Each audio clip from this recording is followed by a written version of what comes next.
Coming up on SBU TV, we stop by a local establishment for some ice cream and burn it off shooting some hoops with local school students.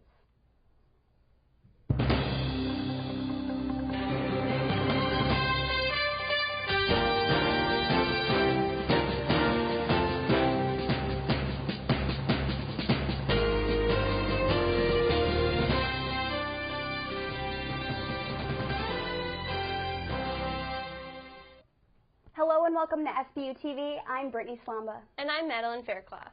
A grieving mother attempts to bring an end to relationship violence on college campuses.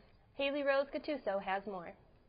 Did you know that 1 in 3 women are affected by relationship abuse in their lifetime? By the time the mother of Yardley Love learned this statistic, it was too late for her daughter, who at the time was a senior lacrosse player at the University of Virginia. 3 weeks before graduation, Yardley was asleep at home, getting ready for a test the next day, and he broke in and beat her to death. After her death, Love's mother created the One Love Foundation with the goal of ending relationship violence by educating, empowering, and activating campus communities in a movement for change. So we started the One Love Foundation because we felt it's necessary that other people won't be in the position that myself and my daughter were in. Representatives from the One Love Foundation visited St. Bonaventure University on Monday to educate students on the warning signs of relationship violence. Warning signs include obsessiveness, kind of controlling, demanding, wanting a lot of attention, controlling who the partner's speaking with and spending time with. Students were provided with information about who to contact if they suspected relationship violence. For SBU TV, I'm Hailey Gattuso. Students should contact the Office of Safety and Security if they feel someone is in danger. St. Bonaventure recently hosted a Special Olympics event on campus. Ethan Kibbe has more.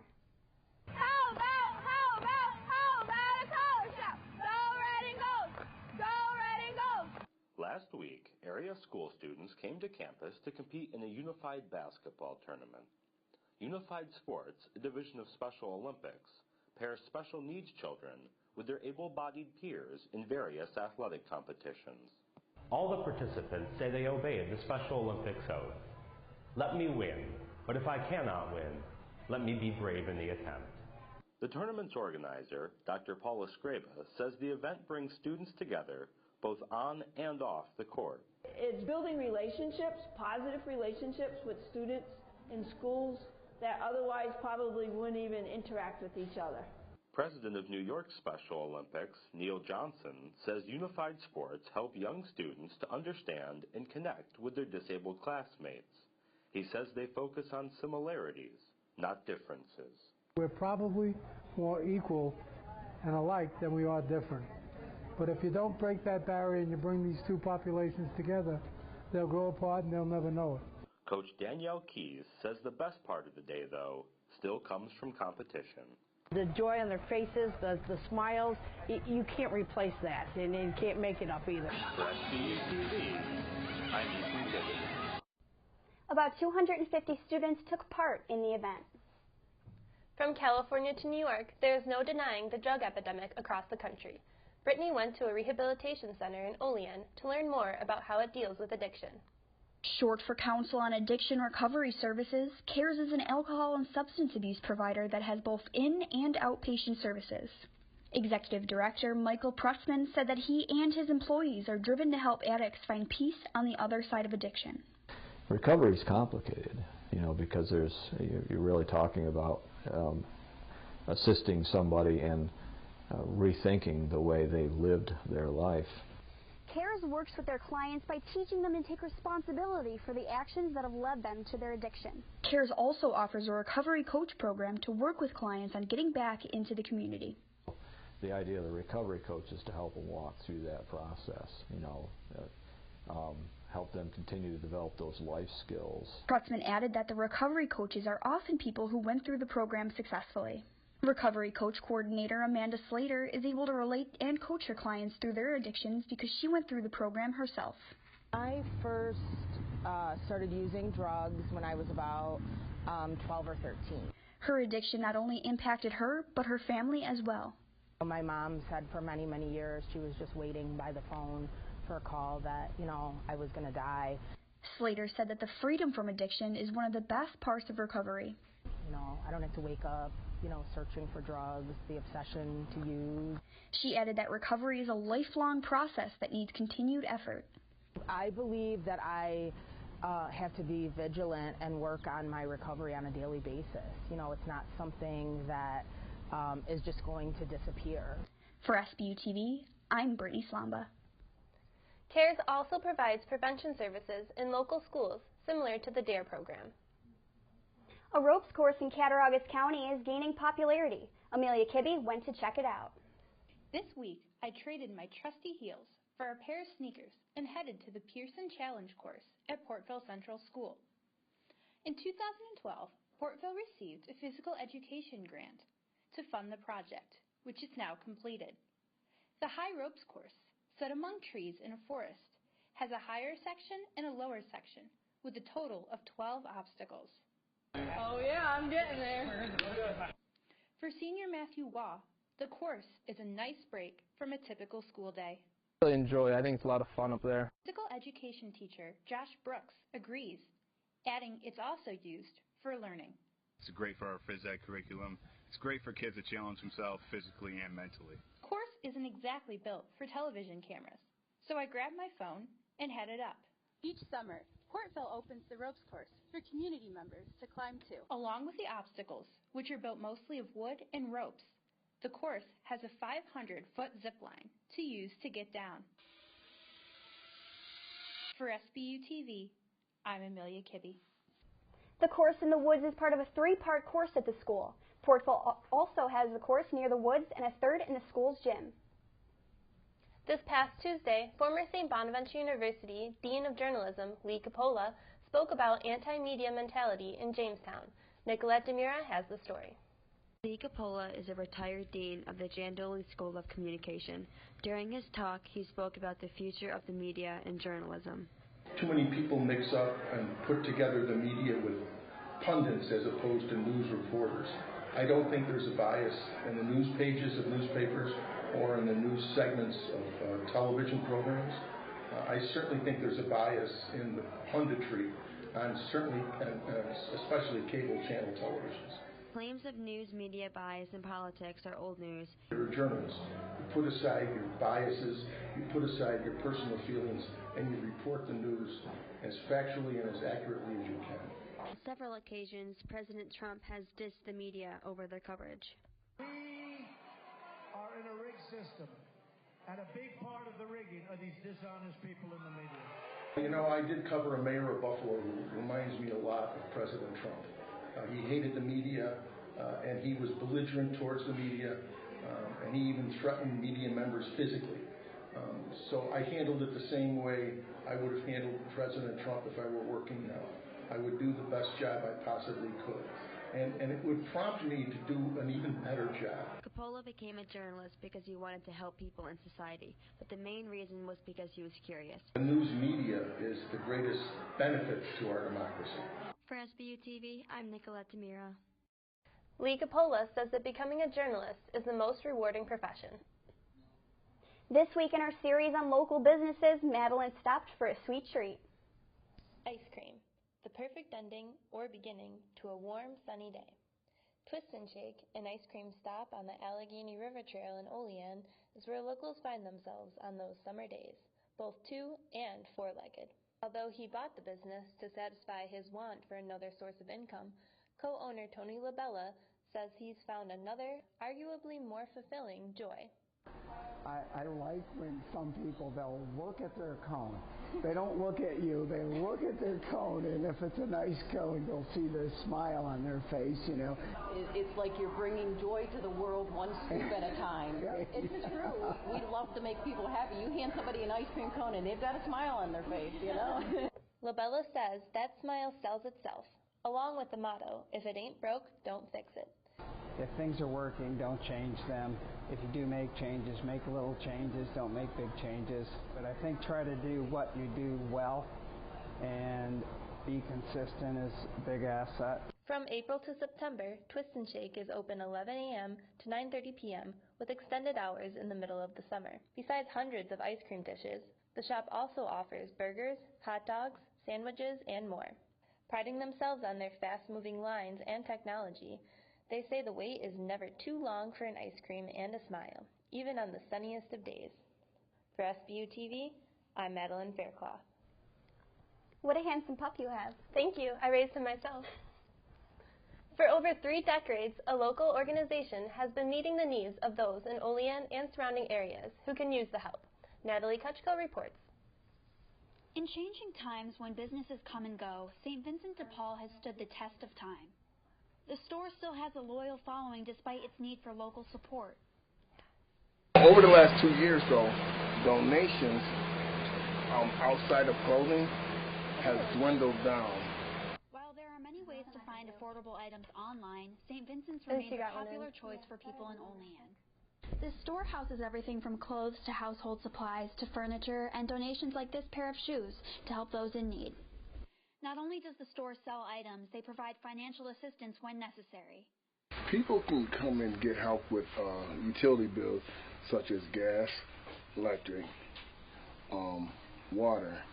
Bills get, kind of out of hand, and we can only give but just so much. The assistance the store provides doesn't stop with immediate needs. It can be spiritual as well. When they come back, and it doesn't have to be that day, is when they come back and, say, thank you. You were there for me when I needed help. And understand that St. Vincent de Paul is an entity to the church. When there's a need in the Olean area, people know exactly where to turn. For SBU TV, I'm Natalie Kucko. St. Vincent de Paul's also stores a food pantry that is one of the select few in the area. The St. Bonaventure women's soccer team ends its spring season with an unforgettable game. Catie Brown has the story. Monday, St. Bonaventure University women's soccer team defeated Puerto Rico's women's national team, holding a point lead by the end of the game. Team captain Sydney Castignol explained how the team received this opportunity. So our coach, Coach Steve, he knows the coach for Puerto Rico, so I think they kind of set that up together. Castignol described how bittersweet the game was for her team. We had 2 goals, and then they scored one right at the end. Everyone came off the field, and they were, disappointed almost, because even though we were up 2-1, we're playing awesome, but it was good to see that people weren't satisfied with giving up a goal, and I think that is a good sign going into the fall season. Thanks to this big win against the national team, the girls feel more prepared for this season. Seeing everyone play together as a team and come together and be like, wow, we beat a national team, it's truly amazing. And I think it's given us a lot of confidence going into the summer, and I think we're going to bring that confidence into the fall season. So, along with a diverse team came a surprisingly diverse crowd. There were a lot of girls who were younger than us, older than us, college age. There was even a girl from LaSalle who's in our conference. So it was really cool to see a bunch of different people coming together, but also getting the chance to play a national team and to see our whole school out there supporting us and supporting Puerto Rico. With the game ending in success, Castignol hopes to play Puerto Rico again. Hopefully, maybe sometime again in the future, we can have another event like this, because they really enjoyed it and we enjoyed it too. For SBU TV, I'm Catie Brown. This is the first international soccer game St. Bonaventure has hosted. High school students from 3 counties gathered in St. Bonaventure University's Riley Center. Amelia Kibbe finds out why. Hundreds of athletes from more than 20 schools visited St. Bonaventure this past week for the annual Women in Sports Day. You have an opportunity to learn from our women here today who are student athletes, so enjoy it. After the welcoming ceremony, athletes participated in sports clinics, with choices including basketball, volleyball, rock climbing, lacrosse, soccer, and rugby. A little rain didn't keep these athletes from competing in 3 different sports clinics on St. Bonaventure's turf fields behind me. Along with the clinics, St. Bonaventure students hosted nutrition and fitness challenges.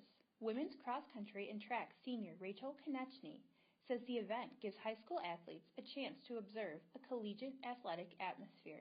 Well, I think it's important that they understand what the college athlete goes through, what's expected of them, and just to kind of hear from what student athletes do now. In the afternoon, the athletes took part in a panel discussion with female Division I athletes.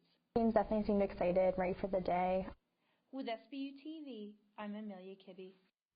National Girls and Women in Sports Day began in 1987 to honor Flo Hyman, an Olympic volleyball player who promoted the equality for women's sports. Hyman had died the year before of Marfan's syndrome while at a competition. Catie Tercek has a story on the St. Bonaventure University American Advertising Federation class, which traveled to New York City this past weekend.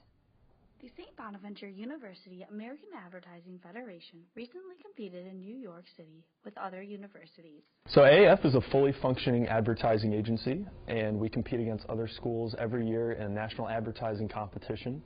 And in addition to that, when we go to New York to present our final project, we also present it to real-world clients and real-world leaders in the advertising industry. So it's a great experience for us to be able to not only compete against other schools, but to also see where we stack up in the industry. The company that they represented was Taipei, an authentic Asian-style cuisine. So basically, the agency is broken up into different groups, and it functions as an ad agency. So we have a media team, we have a creative team, we have a social media team, PR team, et cetera, and we just function as an advertising agency. And it's really cool to be able to spend your entire time with a small group of people. Taking 10th place out of 12 schools, Sammy Arena explains that being able to compete is a learning experience. It's hard when you see that universities like Syracuse and St. John's and Penn State are always taking the top seats. They have a huge amount of students, but at the same time, I mean, in a sense, size doesn't matter. It's really based on how much energy and effort you put into the campaign, and we were proud of what we put out. Maybe we weren't the exact campaign that the brand wanted, but everything that we created was something we were proud of at the end. So yeah, it's hard to be a smaller school, but it's almost more exciting because we get to put our name out there and say that, yeah, we're small, but we're still going to give them a run for their money. The club plans to keep on growing and competing in New York City. It will start working on its new client next fall. A bipartisan pair made a stop right here on campus. Katie Brown reports. St. Bonaventure University was fortunate enough to host two former congressmen thanks to the Congress to Campus program. Representatives Steve Kuykendall and Charles Melisson spoke about the program. Congress to Campus is where we send a team of a Republican and a Democrat to a college campus for usually 3 days and 2 nights, and we visit classrooms, we do community events. So it's designed by the university that's participating, and they can expand it and they can utilize whatever they think it's best serves. Kuykendall discussed his ambitions for the program. What we're trying to accomplish is to raise the awareness of public service as a potential career path for young people and for those that we interface at the universities, and also to give the community a view of a Republican and a Democrat and how they might function together. Just because someone is a Republican or a Democrat doesn't mean they're arch enemies or they can't get along together. Yes, both congressmen are from opposing parties, but they said they could find common ground, something they wish current congressmen could do today.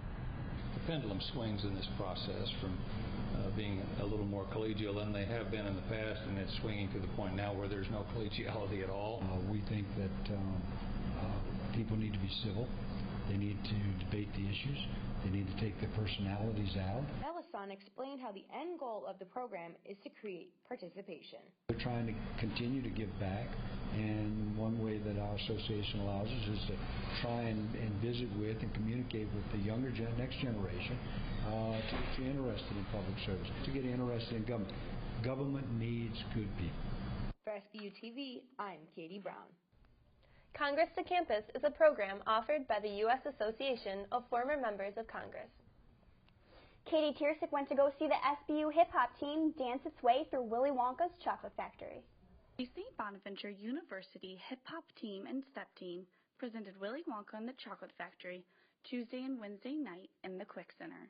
By remixing their own soundtrack and choreographing their own moves, each routine was an original. At the very beginning of the semester, we put together a playlist of all the songs that we might want to use in the show, and from that our choreographers kind of chose a few, and then we had Austin Harnish put them together in a mix, and then Emily Flynn compiled them onto a CD for the Quick Center to use.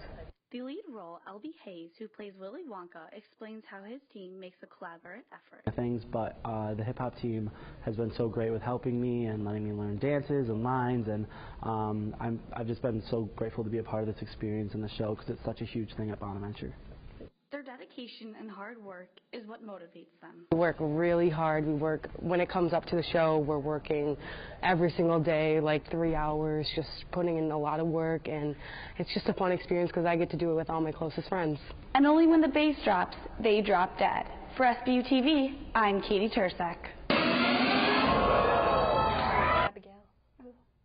The SBU hip-hop team plans on performing again next year. We want to take a moment to thank our professor and mentor, Paul Wieland, for his continued support and friendship. We made a video to attempt to honor a great man. Paul has a sort of news guy swagger to him. I mean, he's Paul. I mean, he just has that, like, larger-than-life personality. Paul is really irreplaceable. Wow. That guy is really rude, but he's hysterical. I want to have class with that guy. Just the type of guy that you just want to be around. A never-ending fountain of stories. He made broadcasting something that I wanted to do. I'm still learning from him. Paul helped me get my first job. I owe the guy my professional career. I probably wouldn't be here if it weren't for Paul. Everybody should have a friend like Paul Wheeler. I told myself I'm going to cry. Paul is a very laid-back guy, down to earth. He's able to laugh at himself. He's a very personable guy, more than a teacher. He's been more than an advisor.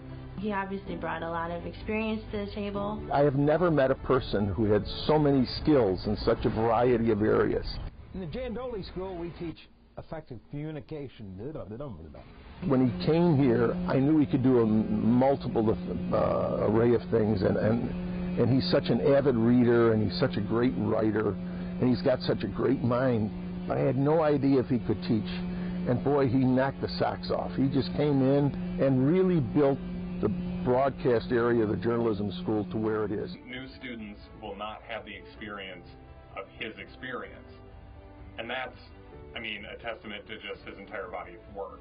There's now students all over the country, if not all over the world, who have this connection to this one teacher. I credit him for 10 years in the business so far in my life. The thought of Paul not being at St. Bonaventure terrifies me. And it makes me very sad. I think it's a tremendous loss to the university and to those incoming students. Paul's really what made SBU TV SBU TV.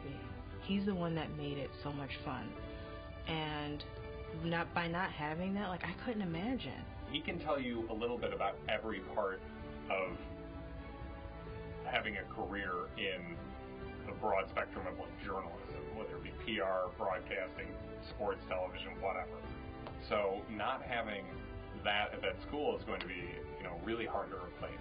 He created hockey culture in this area, which I think so many people don't realize that all stems back to pretty much one person. I worked with Paul in the press box at the Sabres when he first got hired as the public relations director, and when I found out he was from Bonaventure, we kind of like bonded.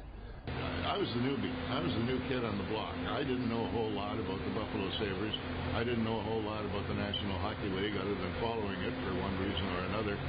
And I kind of leaned on him a little bit to gain some experience. His door was always open. I will say that about Paul Wheeler. He was really passionate about his job, and you'd hear about it through his storytelling about his time with the Sabres and his time at the Buffalo News. That he loved what he did. We would do post-game interviews too. But, at those days they had beer in the press box, so I was half out of my gourd, and I'm doing this television interview with Paul, or radio interview with Paul. It was a lot of fun. He will be remembered as a person who was very much involved in the early success of the Buffalo Sabres. It wasn't really a raging success on the ice, but as far as his job and his part of the community was concerned, I think he'll be remembered very fondly in that area. His legacy is going to be really far-reaching. I think it's going to be a long, long time, if ever, that he's even forgotten in the slightest. I think what makes Paul is just his ability to make anyone laugh at any given point. He was a jokester. Paul has always been a jokester. Anything that comes out of his mouth is rooted in the fact that he is a practical jokester. Hi, I'm Ralph Sincere. Hello, hi, I'm Ralph Sincere, as I said before, and sincerely want to welcome you to the world premiere of the World Service of BSTV. He put out a press release saying that the SBU TV sports truck, the Game Creek truck, was going to be put on a ship and sent overseas for the Olympics. Paul criminally nowadays faking White House letterhead and having Ronald Reagan say that the Sabres were the team of the year in the United States. That's the kind of nonsense I involved myself in. I used to pull April Fool's jokes. And everybody always believes him. I don't get it. I don't understand that. Why was everybody... I mean, he's obviously very believable when he jokes, but my God, I mean, everybody. Does anybody know the name of the Japanese hockey player that was drafted by Buffalo? Well, I mean, there's the Tsujimoto story that every Sabres fan knows. I've always really loved the Taro Tsujimoto story. Taro Tsujimoto. So he said, why don't we draft somebody that doesn't exist? So we drafted Taro Tsujimoto, and instantly I made up this persona with the height, the weight, goals, assists, played for the Tokyo Katanas. You know, he was drafted. Taro was drafted. And all these like legit media outlets were like writing stories on this mystery Japanese player. Oh God, what a character. I mean, I have learned a lot in this business since graduating from Bonas. But if it wasn't for Paul, I wouldn't even have the foundation to be where I am today.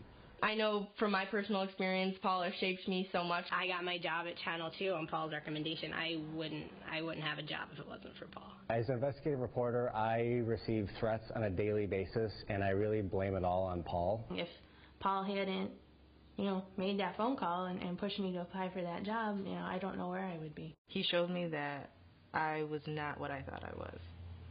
And he kicked me when I was down a lot, but I needed that. To be able to have a professor there who was a mentor and a friend,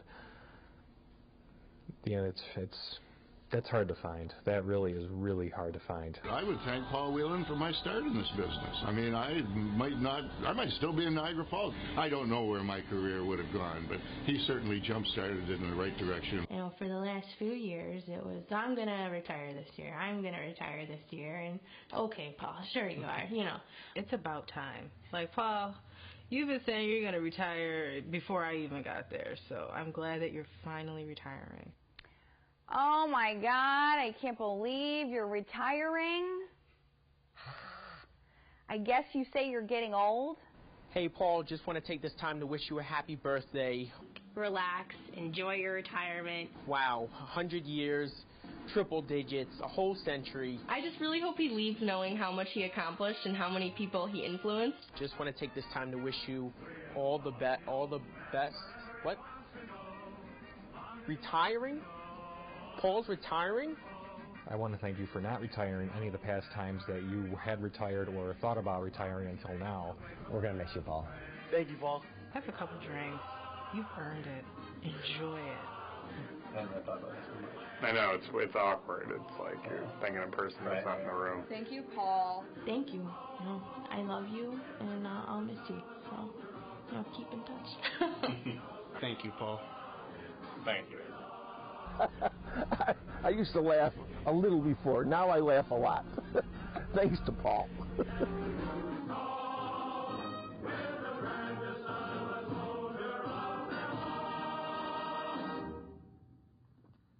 Troops are ready for inspection, sir. That does it for us here in the coop. I'm Brittany Slomba. And I'm Madeleine Faircloth. Have an outstanding day.